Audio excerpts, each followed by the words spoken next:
नमस्कार, आपका बहुत बहुत स्वागत है। मैं हूं आपके साथ दीपिका ओझा। चलिए आपको सीधे पंचकुला लिए चलते हैं, जहां पर वाटर कॉन्क्लेव 2023 का आयोजन किया जा रहा है, जहां पर सीएम संबोधन कर रहे हैं। क्या कुछ कह रहे हैं, आइए आपको सुनवाते हैं। किसान व्यवसाय के नाते, प्रोफेशन के नाते सबसे बड़ा स्टेक होल्डर है और आज एक ऐसा दिन भी है कि किसानों के बहुत बड़े पैरोकार, मैं कहूंगा किसानों के मसीहा, पूर्व मुख्यमंत्री पंजाब, केंद्र में भी वो मंत्री रहे, आज हमारे बीच वो नहीं रहे हैं। मुझे अचानक याद आया कि पिछले जून में वो अस्वस्थ हुए, इसी प्रकार से अचानक ज्यादा ही अस्वस्थ थे, तो मैं अस्पताल में उनको पूछने के लिए गया। बेड रिडन थे, हालचाल पूछा। उन्होंने एक ही वाक्य कहा, सीएम साहब कैसे हैं? मैंने ठीक है। हरियाणा में सब लोग ठीक हैं, ठीक हैं, किसानों का जरा ध्यान रखना। यानी ऑलमोस्ट ही वॉज बेड रिटन। जैसे अभी स्थिति रही उसी प्रकार की स्थिति उस समय उनकी बन गई थी, लेकिन ऐसे अवसर पर भी उन्होंने किसानों को याद किया कि किसानों की चिंता करना। तो मैं समझता हूं आज की इस जलगोष्ठी, संयोग ही ऐसा है आज का दिन वो हमारे बीच में नहीं रहे, तो मैं तो चाहूंगा कि ये जो जल संगोष्ठी है ये उन्हीं को समर्पित की जाए। इस जल संगोष्ठी का महत्व देवेंद्र सिंह जी ने बताया है कि पानी ये हमारे लिए अमृत है। पानी हमारा, जल ही जीवन है, जैसा कहते हैं हमारा जीवन है। पानी के बिना कुछ नहीं है। शायद कुछ समय तक अन्न के बिना व्यक्ति रह सकता है, लेकिन जल के बिना नहीं रह सकता। जल उसका एक प्रवाह है, उसका एक साइकिल है, प्रकृति का साइकिल है। उसमें जल की हमको प्राप्ति होती है। प्राप्ति के साधन मुख्य रूप से वर्षा है। वर्षा भी एक हमारे क्षेत्र में वर्षा होती है और एक वर्षा मानो हमसे दूर पहाड़ों में होती है, तो पहाड़ों का जो एक पानी का प्रवाह है उसका हिस्सा हमको मिलता है। मोटे रूप से ये दो मात्राएं जो पानी को हमको मिलती हैं। अब उसके बाद उसका संग्रह होता है। संग्रह होता है, डैम्स में संग्रह होता है, फिर वो कहीं हमारे पॉन्ड्स हैं, हमारी झीलें हैं, रिचार्ज होकर के भूगर्भ में जाता है। तो जमीन के अंदर भी पानी का एक बहुत बड़ा संग्रह का भंडार है। अब ये संग्रह जो होता है, उस संग्रह का हम फिर बाद में उपयोग करते हैं। और वो जो उपयोग है, वो उपयोग हमको पता है कि जैसे मुख्य रूप से पीने के लिए हम पानी का उपयोग करते हैं, खेती सिंचाई के लिए करते हैं, उद्योग के लिए करते हैं, और अन्य हमारी जितनी आवश्यकताएं हैं उन आवश्यकताओं के लिए हम करते हैं। संयोग ऐसा है कि पीने का तो हर एक जीव को पानी चाहिए, चाहे मनुष्य है, चाहे पशु है, कोई भी जानवर है, पक्षी है, हर छोटा बड़ा जीव उसको पानी पीने के लिए चाहिए। लेकिन एक मनुष्य ही ऐसा है जो पीने के अतिरिक्त और जो उसकी दिनचर्या की दैनिक आवश्यकताएं हैं वो भी पानी पर बहुत निर्भर करती हैं। हम स्नान भी करते हैं, हम कपड़े भी धोएंगे, हम वॉशरूम जाएंगे, वहां भी पानी की आवश्यकता होगी, हम अपना घर का फर्श भी साफ करेंगे, हम अपनी गाड़ी भी धोएंगे, हम अपने उद्योग में पानी ले जाएंगे, उद्योग में भी पानी के बिना उद्योग संभव नहीं है। तो इसकी सबसे बड़ी आवश्यकता जो है वो मानव की है, मनुष्य की है। तो इसलिए इसका ध्यान अपने समय में हम जैसे तैसे इसका गुजारा कर रहे हैं, लेकिन जैसे दबाव बढ़ रहा है, चाहे आबादी का है, चाहे उद्योग का है, आवश्यकता बढ़ रही है। सीमा पानी की अपनी है, उसकी क्वांटिटी, मात्रा उस सीमित है। वर्षा भी कभी कभी 10-5% ऊपर नीचे हो सकती है, लेकिन वो एक ऑन एवरेज, मैं अगर हरियाणा की बात करूं तो एवरेज 5 इंच वर्षा अर्थात 150 मिलीमीटर के आसपास, अगर मैं आंकड़ा गलत नहीं बोल रहा, तो ये हमारी एवरेज है। अब वो है तो उसका जितना एरिया उस पर पानी जो पड़ेगा वही हमें उपयोग में आएगा। दूसरे के क्षेत्र का अगर नेचुरल फ्लो है पहाड़ से, वो तुम्हें मिलेगा, नदियों के माध्यम से मिलेगा। और संयोग ऐसा कि नदियां भी पंजाब का बंटवारा होकर हरियाणा से जब से बना, तो तो हमारे पास सीधी नदी तो केवल यमुना या फिर छोटी छोटी डिस्ट्रीब्यूटरीज वही आती हैं। यमुना में भी एक शेयर मिलता है हमको, सारा वो नहीं मिलता। या फिर रावी ब्यास, सतलुज रावी ब्यास, उसका भी शेयर भाखड़ा डैम के माध्यम से हमको मिलता है। इससे ज्यादा हमारे पास स्कोप नहीं है। हम देख रहे हैं कि जैसा वो पानी का भी बंटवारा 3.5 MF पानी हमको जो भाखड़ा से मिलना है या रावी ब्यास का जो मिलना है, वो भी पूरा एसवाइल के निर्माण के न होने के कारण से हमें मिल नहीं पा रहा। यमुना का पानी भी वर्षा में थोड़ा ज्यादा होता है, लेकिन जो सर्दी का समय है, जब पानी बहुत कम होता है, तो हमारे अपने पीने के लिए भी बड़ी मुश्किल होती है। उसमें से दिल्ली को भी सुनिश्चित पानी हमको देना पड़ता है। तो अर्थात जो वर्षा के दिनों में पानी की अधिकता है, उसके संग्रह का सिस्टम हमको बनाना पड़ेगा कि उस संग्रह को, चाहे हमारे अपनी जमीन पर पानी आए, चाहे यमुना में पानी ज्यादा आए, उसका संग्रह हम ज्यादा ज्यादा कैसे कर सकते हैं।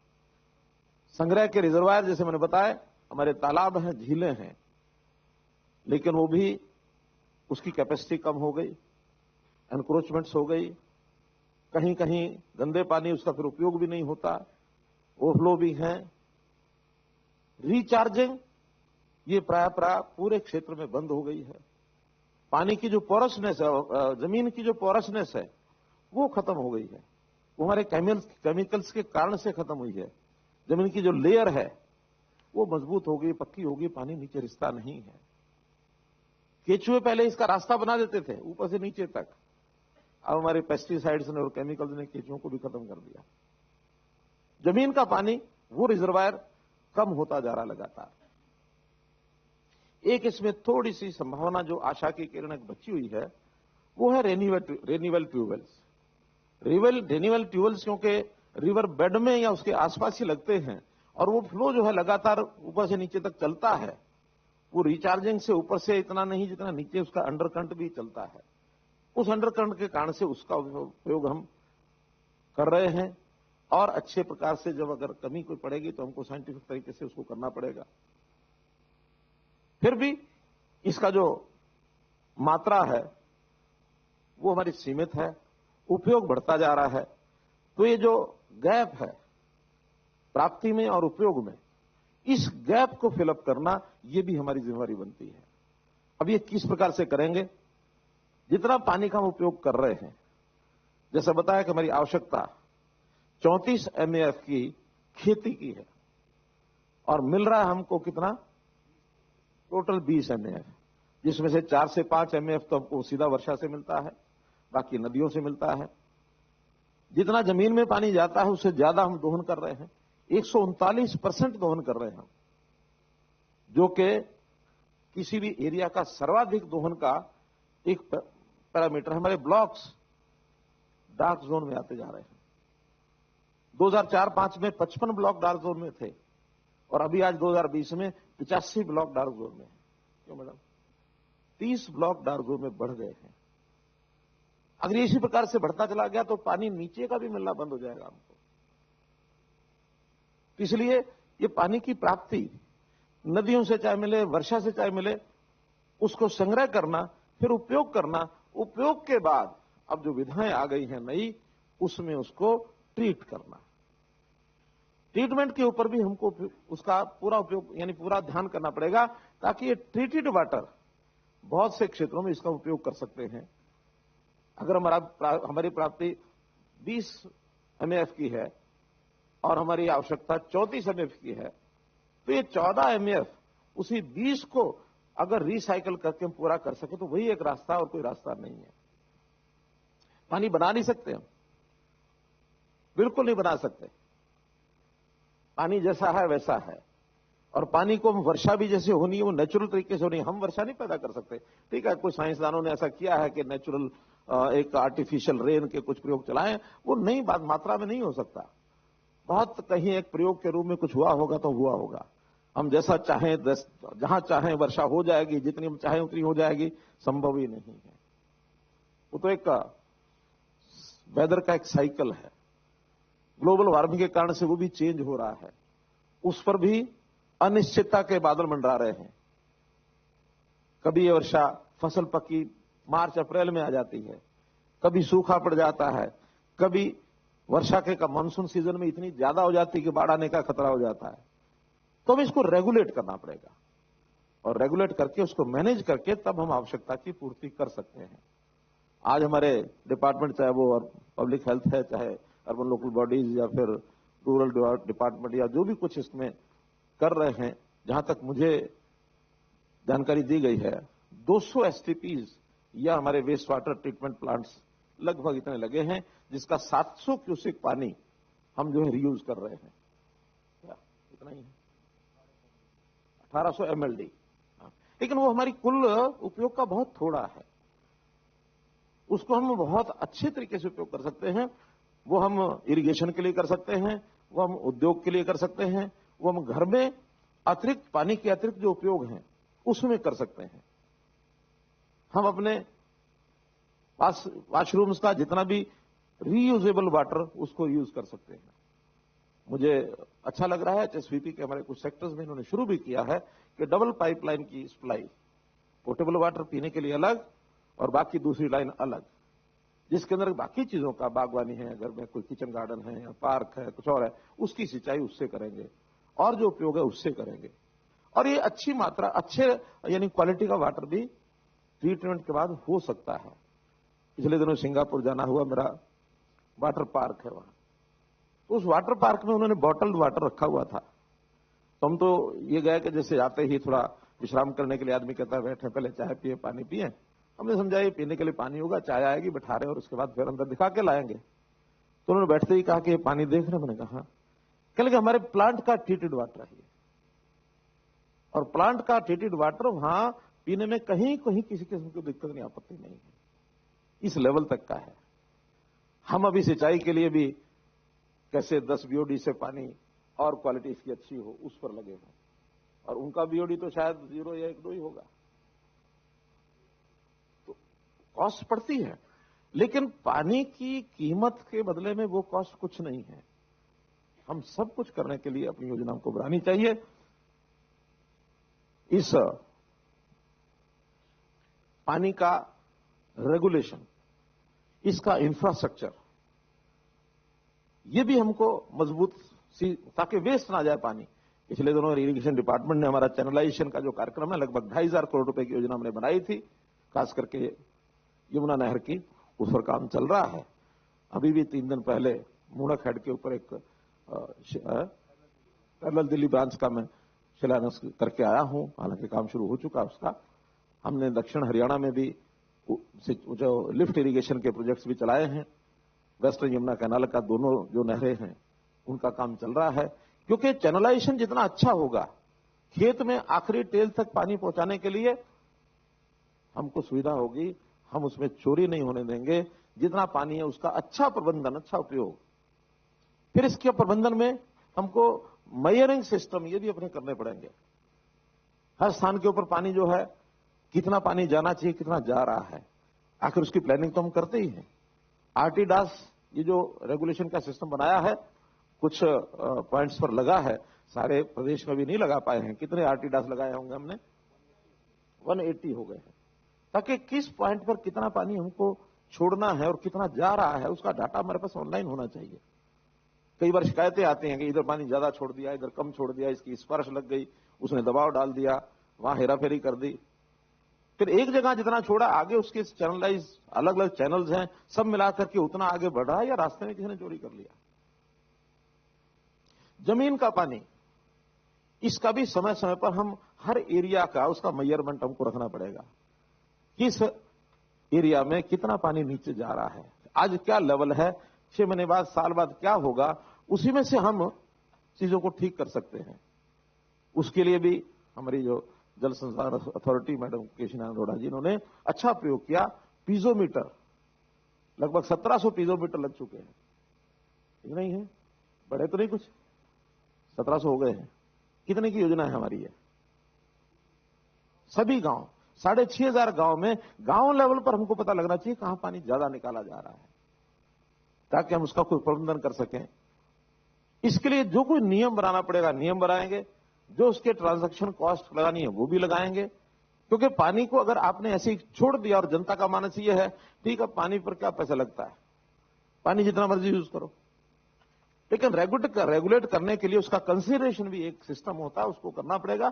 शहरी हमारे डिपार्टमेंट जो काम कर रहे हैं, टाउन कंट्री प्लानिंग है, अर्बन लोकल बॉडीज है, उन्होंने उस पर ध्यान देना शुरू किया है। लेकिन ग्रामीण क्षेत्र में भी, क्योंकि डेमोक्रेटिक सेटअप में आपको पता है कि वो कठिन बड़ा होता है, लेकिन धीरे धीरे उसको भी करना पड़ेगा। और सबसे ज्यादा काम को करना पड़ेगा जन भागीदारी, क्योंकि ये सब कितना ही हम अपने यहां इन हाउस योजनाएं बना लें, प्लानिंग कर लें, कितने ही नए नए प्रयोग कर लें, कितना ही बजट खर्च कर लें, लेकिन जनता का सहयोग अगर इसमें नहीं होगा तो चीज सफल होने वाली नहीं है। तो जनता में एक अवेयरनेस पैदा करनी पड़ेगी कि पानी ये हमारे लिए भी है, हमारी आने वाली पीढ़ी के लिए भी है। जहां जहां खपत ज्यादा हो रही है उस खपत को कम कैसे करना। मैं अभी तो नहीं, बहुत पहले की बात बता रहा हूं। किसी एक सज्जन के पास बैठा था तो उन्होंने कहा कि पानी का जो उपयोग है इसको कम, हम घर में कैसे इसका उपयोग कम कर सकते हैं। उन्होंने कहा यही है कि परिवार के लोगों को समझाना चाहिए, वेस्ट ना करें। कहीं कोई एकदम ठोस तरीका कोई ध्यान में आता है? मैंने कहा आप बताइए। कह लगे हाँ, मैं बताता हूं कि जो हमारा वो जो क्या उसको बोलते हैं, पानी जब सिंक तो था, फ्लश करते हैं तो वो जो बॉक्स होता है WC तो वो हो गया, जिस बॉक्स सिस्टम, तो वो कहने लगे उसका ढक्कन हटा करके उसके अंदर एक ईंट रख दो। इससे क्या होगा कि अगर वो 8 लीटर पानी उसमें आता है तो कम से कम 1-1.5 लीटर पानी बच जाएगा। और उस सिस्टम में तो जितना पानी आपने सारा 8 लीटर का 8 लीटर छोड़ना तो 8 लीटर चला जाएगा। अगर 1 ईंट रख के पानी बचा लोगे तो 6 लीटर में भी काम हो जाएगा। उसका साइज जितना आवश्यक है उतना ही रखना चाहिए। लोग शौक में बड़ा बड़ा सिस्टम बनाते हैं ताकि उसके अंदर पानी खूब जाए।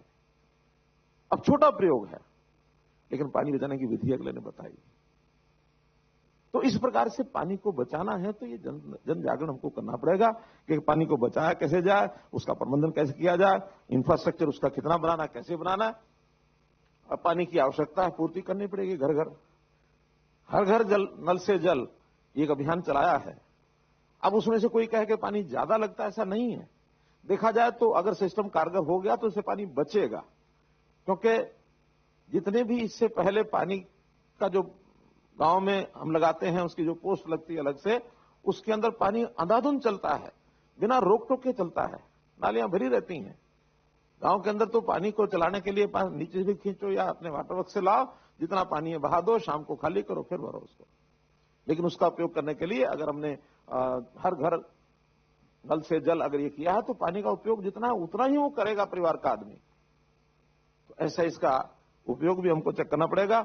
और अंत में इन सब चीजों को ध्यान में रखते हुए सरकार के संसाधन, बजट,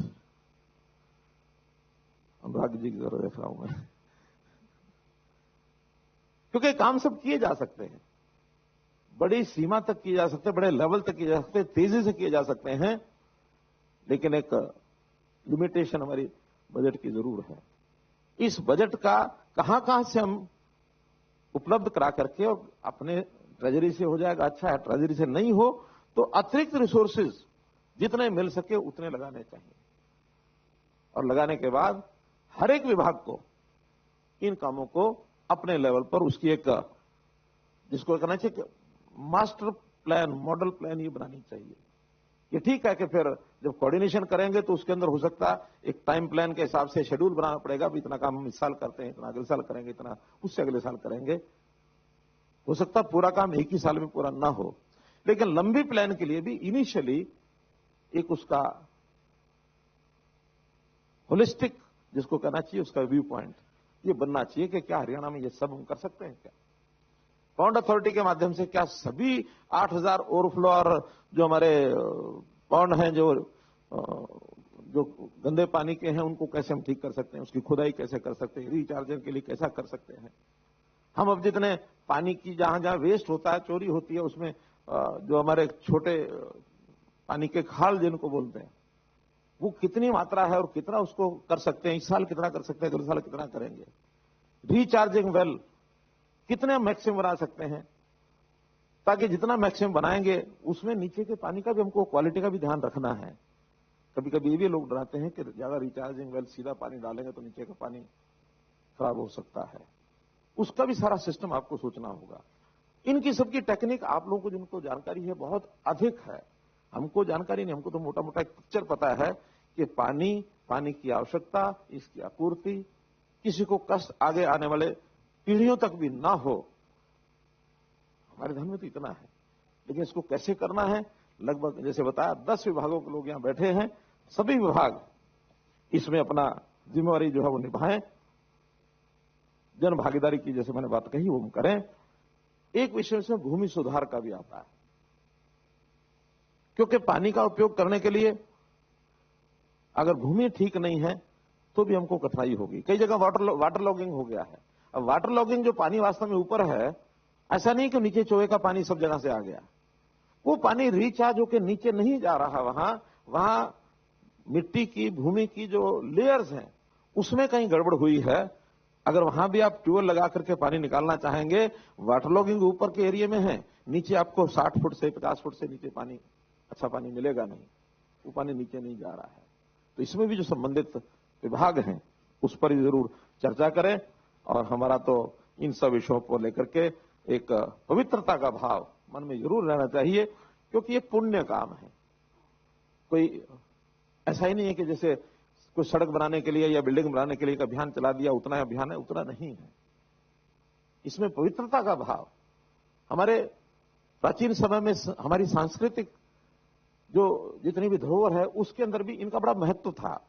नदियां, अब पवित्र नदियां, उनको माता कहा तो क्यों कहा है? नदियों के प्रति एक जनता का भाव ऐसा था कि हमारी पवित्र एक पानी वाहक जो नदी है, इसके बिना जीवन सूना है। अगर देखा जाए तो हमारे जितने भी शहर बसे, गांव बसे, सब नदियों के किनारे ही बसे हैं। ये तो बाद में इंटीरियर में हमारी आवश्यकताएं हमको ले गई, खेती वहां और अंदर तक जाके कर सकते हैं, भूमि बंजर पड़ी उसको उपजाऊ बना सकते हैं, हमारे पास वहां जगह कम है रहने के लिए, अंदर खाली जगह पड़ी है, मकान जाके वहां बना लो, गांव बस गए छोटे छोटे। नहीं तो जितनी भी नदियां, चाहे वो गंगा है, कावेरी है, नर्मदा है, सिंधु है, सरस्वती है। अब सरस्वती नदी की आज हम खोज करते हैं तो आदि बद्री से लेकर के और नीचे गुजरात तक कितने ही स्थान ऐसे मिले हैं जो प्राचीन सांस्कृतिक हमारी पहचान उसको बताते हैं। आज भी अगर हम जम्मू कश्मीर के खास करके लेह के इलाके में जब मैं गया हूं, पीछे मैंने अध्ययन किया, देखा है कि सारा पहाड़ जैसा सूना पहाड़ होता है, जैसे रेगिस्तान में कुछ पैदा नहीं होता तो वहां पहाड़ ऐसा कोई वनस्पति पैदा नहीं होती है। बीच में कहीं एक जगह पर दिखेगा कि हाँ एक टापू सा है जिसमें सारी वनस्पति है, पेड़ ही पेड़ है, गांव बसे हुए। हमने कहा अभी बाकी सारे में नहीं है, यहां क्यों बसा हुआ ये? कहने लगे यहां वो पानी का झरना बहता है और पहाड़ से नीचे आता, तो ये पानी है, जिस जगह पर पानी है वहां ये बस्ती बनी हुई है, आगे पानी जहां नहीं है सब सूखा पड़ा है। तो ये प्रत्यक्ष आज भी पहाड़ों में जाकर हमको देखने को मिलता है। तो मेरा तो इतना ही कहना है कि नदियों की स्तुति में एक अंतिम एक श्लोक पढ़ करके मैं भी बात समाप्त करूंगा। नदियों की स्तुति हमारे साहित्य में कैसे मिलती है? भारतम महाभारतम गंगा नर्मदा पुण्य तीर्थम। भारत जो है वो महाभारत इस रूप में, यानी महान भारत कब है? जब ये नदियों का वहां विद्यमान है। गंगा नर्मदा पुण्य तीर्थम सिंधु सरस्वती कावेरी जीवन कारण मूल तत्वम। हमारे जीवन के मूल तत्व है ये नदियां। नदी राष्ट्रस्य महाअमृतम, यानी नदी जो है हमारे राष्ट्र के लिए महाअमृत का इस प्रकार से रूप है। तो इन विषयों को लेकर के हम इस 2 दिन की गोष्ठी में जितना विचार चिंतन हम कर सकते हैं जरूर करें। पानी की प्राप्ति से लेकर पानी की खपत और उसके बाद पानी की ट्रीटमेंट, उसका रीयूज, और फिर पानी का भंडारण, पानी का चैनलाइजेशन, और पानी हमारे लिए इतना कम ना हो जाए कि अगली पीढ़ी, आने वाली पीढ़ी हमको कहीं कहे कि हमारे पूर्वज जो है वो उनको कोई समझ नहीं थी, अकल नहीं थी। तो जैसे हमें पानी जो है विरासत में यहां तक मिला है, हम अगली पीढ़ी को भी पानी विरासत में दे करके जाए। इतना ही निवेदन करते हुए मैं अपनी बात को समाप्त करता हूं। बहुत बहुत धन्यवाद। बहुत बहुत आभार माननीय मुख्यमंत्री महोदय का, उनके उस मार्गदर्शन और उनकी प्रेरणा के लिए, उस सोच के जो परिणाम है इस बात का कि हम इस रूप में 2 दिन के इस कार्यक्रम में यहां उपस्थित हैं।